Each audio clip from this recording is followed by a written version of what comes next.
امڑ آئے ہیں سب اہل جفا اب با جفا ہو کر، امڑ آئے ہیں سب اہل جفا اب با جفا ہو کر، غلام آئے ہیں آقا تیرے در پر بے نوا ہو کر، خدا نے جب گدائی اپنے در کی ہم کو بخشی ہے، خدا نے جب گدائی اپنے در کی ہم کو بخشی ہے، کسی کے سامنے کیوں ہاتھ پھیلائیں گدا ہو کر۔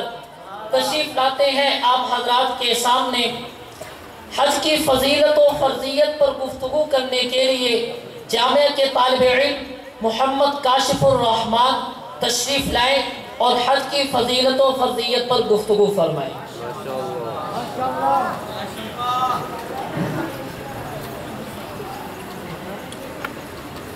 الحمد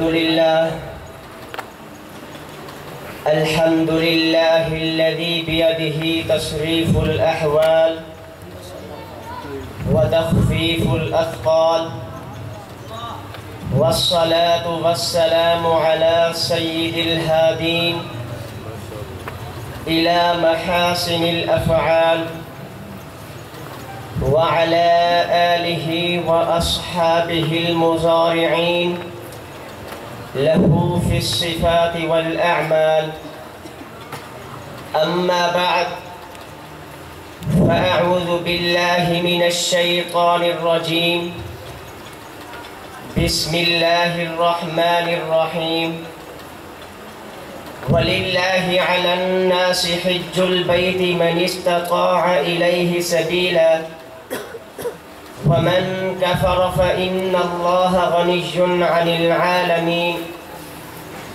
صدق اللہ العظیم. میرے انتہائی واجب الاحترام معزز اساتذہ کرام اور آنکھوں میں کچھ کر گزرنے کا عزم رکھنے والے میرے غیور نوجوان ساتھیوں، السلام علیکم ورحمۃ اللہ وبرکاتہ. حاضرین مجلس، آج کے اس عظیم الشان اجتماع میں جس عظیم موضوع کو اپنے دامن گفتگو کی زینت بنانا چاہتا ہوں وہ حج کی فرضیت و فضیلت اور حج کے طریقے کے عنوان سے معنون ہے. حاضرین مجلس، حج دین اسلام کا 5واں رکن ہے اور یہ اللہ تبارک و تعالی کی عظیم ترین عبادت ہے. اللہ تعالی کے نیک بندوں کا شعار ہے، کیونکہ روایات میں آتا ہے کہ حضرت آدم علیہ السلام اور تمام انبیاء کرام علیہم السلام نے خانہ کعبہ کا حج کیا اور کوئی پیغمبر ایسا نہیں گزرا جس نے حج نہ کیا ہو. تمام امت کا اس بات پر اجماع ہے کہ نماز، روزہ، زکوٰۃ کی طرح حج بھی دین اسلام کا ایک رکن ہے اور فرض عین ہے. چنانچہ اللہ تبارک و تعالیٰ کا ارشاد ہے کہ اللہ تعالیٰ کی عبادت کے لیے بیت اللہ شریف کا حج لوگوں پر فرض ہے اور یہ ہر اس عاقل و بالغ مرد عورت پر فرض ہے جس کو وہاں تک پہنچنے کی استطاعت ہو، اور جس شخص نے اس کا انکار کیا تو بے شک اللہ تبارک و تعالی تمام جہانوں سے بے نیاز ہے.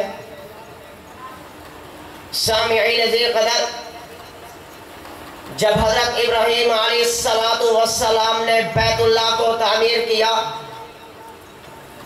تو اللہ تعالی نے حکم دیا کہ اے ابراہیم، لوگوں کو آواز دو کہ میرے گھر کا طواف کرے. حضرت ابراہیم علیہ السلام نے پہاڑ کی چوٹی پر کھڑے ہو کر آواز دی کائنات میں جتنے لوگ تھے سب نے آواز سنی، جو موجود نہیں تھے ان کی روح نے یہ آواز سنی۔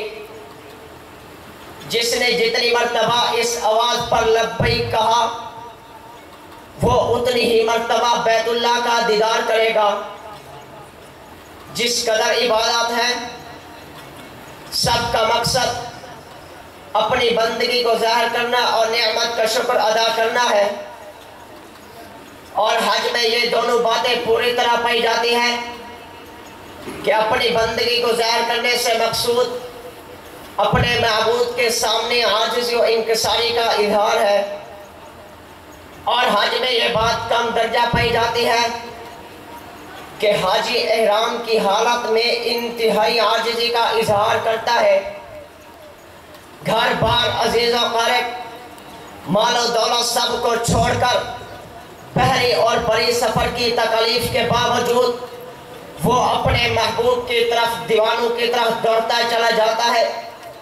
عرش و زبیش کے لباس کو چھوڑ کر ایک تہبند باندھ کر چادر لپیٹے گویا کہ وہ اپنا کفن ساتھ لیا ہوا ہوتا ہے، اور زبان سے لبیک اللہم لبیک کی صدا لگاتا ہے، گویا کہ محبوب اس کو پکار رہا ہے، اور یہ نہایت و شوق کے ساتھ حال و قال سے جواب دے رہا ہے کہ میں حاضر ہوں۔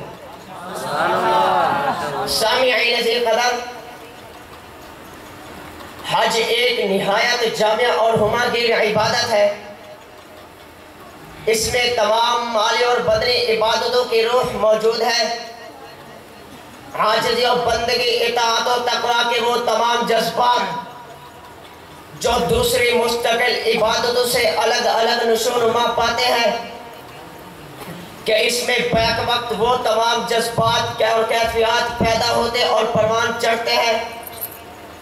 اگرچہ یہ کہنے کو ایک عبادت ہے مگر اس کے اندر ہر نیک عمل اور ہر عبادت کی روح موجود ہے۔ چنانچہ حج میں نماز کی جھلک بھی موجود ہے، اس لیے کہ نماز کی حقیقت اللہ تبارک و تعالیٰ کا ذکر ہے، اور حج ذکر الہی سے بھرا ہوا ہے۔ اس میں زکوٰۃ کی روح بھی موجود ہے، اس لیے کہ اللہ تبارک و تعالیٰ کی رضا کے لیے اپنی دولت کو خرچ کیے بغیر حج کیا ہی نہیں جا سکتا۔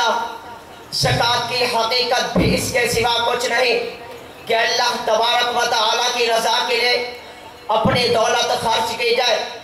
حج میں روزے کی روح بھی موجود ہے، اس لیے کہ میاں بیوی کا ازدواجی تعلق اگرچہ روزے میں صرف دن کو ممنوع رہتا ہے تو حج کے دوران راتوں کو بھی ممنوع رہتا ہے۔ جس طرح نفس کی خواہشات کو کنٹرول کرنے کی مشق روزے میں ہوتی ہے، اسی طرح حج میں بھی ہوتی ہے۔ حج توحید کا معلم بھی ہے، کیونکہ خانہ کعبہ کی تعمیر ہی توحید پر ہوئی، اور اسے دیکھتے ہی مومن کے دل میں وحدانیت کی روح جاگ اٹھتی ہے، اور زبان سے لبیک اللہم لبیک کی پکار، حجر اسود کا بوسہ، طواف سعی، غرض حج کے کتنے ہی افعال ایسے ہیں جو توحید کے جذبات سے انسان کو سرشار کرتے جاتے ہیں۔ حج ہمدردی اور انسانی مساوات کا ایسا درس دیتا ہے جو اپنی نظیر آپ ہے۔ رسول اللہ صلی اللہ علیہ وسلم نے ارشاد فرمایا، پے در پہ حج اور عمرہ کیا کرو، کیونکہ حج اور عمرہ دونوں فکر و محتاجی اور گناہوں کو اس طرح دور کر دیتے ہیں جس طرح سونار کی بھٹی لوہے، سونے اور چاندی کا میل کچیل دور کر دیتی ہے۔ رسول اللہ صلی اللہ علیہ وسلم نے ارشاد فرمایا کہ حج اور عمرہ کرنے والے اللہ تعالیٰ کے مہمان ہوتے ہیں۔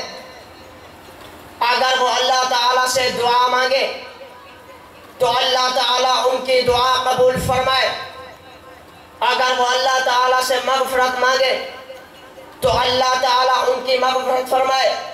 میزبان کے ذمہ مہمان کا اکرام ضروری ہوتا ہے، اور اللہ تبارک و تعالیٰ اپنے مہمانوں کا ایسا اکرام کرتے ہیں، دنیا میں کسی کا ایسا اکرام نہیں ہوتا جس طرح اللہ تبارک و تعالیٰ حاجیوں کا اکرام کرتے ہیں۔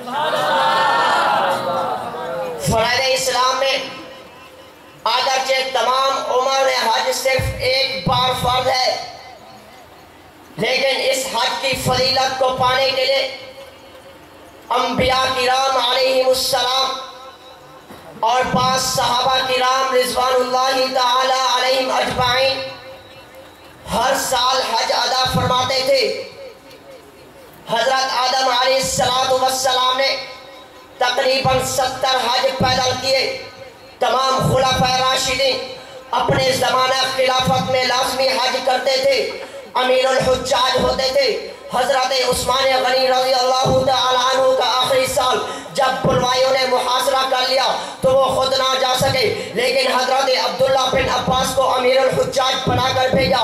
رسول اللہ صلی اللہ علیہ وسلم نے ارشاد فرمایا، جو سفر کی وسعت اور راستے کا امن پانے کے باوجود حج کیے بغیر مر گیا تو اس کو اختیار ہے، چاہے یہودی ہو کر مرے یا نصرانی ہو کر مرے۔ حضرت ابن عمر سے روایت ہے کہ جو شخص تندرست ہو اور اتنے پیسے والا ہو کہ وہ حج کو جا سکے، اگر وہ حج کے بغیر مر گیا تو کل قیامت کے دن اس کی پیشانی پر کافر لکھا ہوگا۔ ان لوگوں کے لیے لمحہ فکریہ ہے جو حج فرض ہونے کے باوجود معمولی بہانوں کی وجہ سے حج کو چھوڑ دیتے ہیں یا مؤخر کر دیتے ہیں، کیونکہ حج تو قسمت والوں کو نصیب ہوتا ہے۔ سامعین ذی قدر، حج کا طریقہ یہ ہے کہ 8 ذی الحجہ کو حج کا احرام باندھیں تو 2 نفل پڑھ لیں اور نیت کر لیں کہ یا اللہ میں حج کی نیت کرتا ہوں، قبول فرما اور میرے لیے آسان فرما۔ 3 مرتبہ تلبیہ پڑھ لیں۔ اس کے بعد آپ یہاں پر اپنی نمازیں پڑھیں، اللہ اللہ کریں۔ یہاں آپ 8 ذی الحجہ کی شام تک ٹھہریں گے۔ شام سے لے کر 9 ذی الحجہ کی صبح تک آپ میدان عرفات میں پہنچ جائیں گے۔ یہاں 9 ذی الحجہ کا سارا دن ٹھہرنا ہے، اس کو وقوف عرفہ کہتے ہیں، اور یہ حج کا فرض ہے۔ سب سے اہم ترین دن، سب سے اہم ترین کام جس کا متبادل نہیں وہ یہی وقوف عرفہ ہے۔ جو حاجی وہاں جائے گا اس کا حج ادا ہوگا، جو وہاں نہیں جائے گا اس کا حج ادا نہیں ہوگا۔ عرفات کے لیے بہترین دعا یہ ہے، لا الہ الا اللہ وحدہ لا شریک لہ لہ الملک ولہ الحمد وہو علی کل شیء قدیر۔ اعمال حج میں قدم قدم پر توحید کا اعلان ہے، تلبیہ میں توحید کا اعلان ہے اور شرک کا رد ہے۔ مینا جائیے یا عرفات کثرت سے تلبیہ پڑھتے جائیے۔ جو شخص تلبیہ پڑھتا ہے پوری دنیا کے آخری کونے تک تمام شجر و حجر اس کے ساتھ تلبیہ پڑھتے ہیں۔ عرفات میں ایک پہاڑ جبل رحمت ہے، یہ وہ جگہ ہے جہاں رسول اللہ صلی اللہ علیہ وسلم نے آخری خطبہ ارشاد فرمایا تھا۔ عرفات میں ظہر اور عصر کی نماز اکٹھی پڑھی جاتی ہے، تو اس میں اختیار ہے اکٹھی پڑھیں یا الگ الگ۔ اب آپ نے شام غروب آفتاب تک ٹھہرنا ہے۔ سورج غروب ہونے کے بعد آپ مزدلفہ میں چلے جائیں گے۔ مزدلفہ میں جا کر مغرب اور عشاء کی نماز اکٹھی پڑھیں گے، رات یہی ٹھہریں گے۔ اس سے اگلے دن یعنی 10 ذی الحجہ کو سورج نکلنے تک مزدلفہ میں ٹھہرنا واجب ہے۔ مزدلفہ میں ٹھہرنے والے رات حجاج کے حق میں یہ رات شب قدر سے زیادہ افضل ہے۔ اب آپ نے مزدلفہ سے واپس مینا آنا ہے۔ ایک گتھلی میں شیطان کو مارنے کے لیے کنکر یہاں سے لے لیں۔ اگر آپ نے 3 دن ٹھہرنا ہے تو 49 کنکر لے لیں۔ سورج نکلنے کے بعد آپ مینا واپس آ جائیں گے۔ یہ 10 ذی الحجہ عید کا دن ہوگا۔ اب آپ نے 3 کام کرنے ہیں۔ پہلا بڑے شیطان کو کنکر مارنے ہیں، دوسرا آپ نے قربانی کرنی ہے، تیسرا آپ نے سر مڑوانا ہے۔ بسم اللہ اللہ اکبر کہہ کر شیطان کو کنکر مارے، اس کو لگ جائے یا اس کے اندر گر جائے، دونوں طرح ٹھیک ہے۔ دوسرا کام قربانی ہے۔ یہ ذہن میں رکھیں کہ یہ قربانی عید کی قربانی نہیں، بلکہ آپ نے جو حج اور عمرہ اکٹھے کیا یہ اس کے شکرانے کے طور پر قربانی ہے۔ اگر قربانی کرنی ہے تو ادھر کر لیں یا گھر پر کروا لیں۔ اب آپ نے سر مڑوانا ہے۔ سر مڑوانا قربانی کے بعد ہوتا ہے۔ جب تک سر نہیں مڑوائیں گے احرام نہیں کھلے گا۔ اب 10 11 12 ذی الحجہ، 10 ذی الحجہ کو آپ نے تینوں شیطانوں کو کنکر مارنے ہیں۔ 11 ذی الحجہ کو بھی آپ نے زوال کے بعد تینوں شیطانوں کو کنکر مارنے ہیں۔ 12 ذی الحجہ کو بھی آپ نے زوال کے بعد تینوں شیطانوں کو کنکر مارنے ہیں۔ اب 10 11 12 ذی الحجہ ان 3 دنوں میں جب بھی موقع ملے بیت اللہ کا طواف کرنے جانا ہے اور صفا مروہ کی سعی بھی کرنی ہے۔ اس کو طواف زیارت کہتے ہیں۔ اب حج کے تمام افعال ادا ہو گئے، اب احرام کھول کر آپ کپڑے پہن سکتے ہیں۔ الحمدللہ آپ کا حج مکمل ہو گیا۔ حج اللہ تعالیٰ کے محبوب بندوں کی دعاؤں، اداؤں اور وفاؤں کا نام ہے۔ مکہ مکرمہ سے روانگی کے وقت ایک رخصتی طواف کریں اور منتظم پر آئیے اور بلک بلک کر رو رو کر دعائیں مانگے کہ یا اللہ یہ میری حاضری آخری حاضری نہ ہو، بلکہ اس کے بعد بھی مجھے اس در پر حاضری کی توفیق بخشی جائے۔ جو عزم حج نہیں رکھتا وہ نادانوں میں ناداں ہے، جو عزم حج نہیں رکھتا وہ نادانوں میں ناداں ہے، جو کوشش کرتا رہتا ہے وہ انسانوں میں انسان ہے۔ جسے مل گئی یہ دولت خلیق اس کے تو کیا کہنے، جسے مل گئی یہ دولت خلیق اس کے تو کیا کہنے۔ ہمیں بھی حج میسر ہو، یہ ارمانوں میں ارمان ہے۔ وآخر دعوانا الحمدللہ۔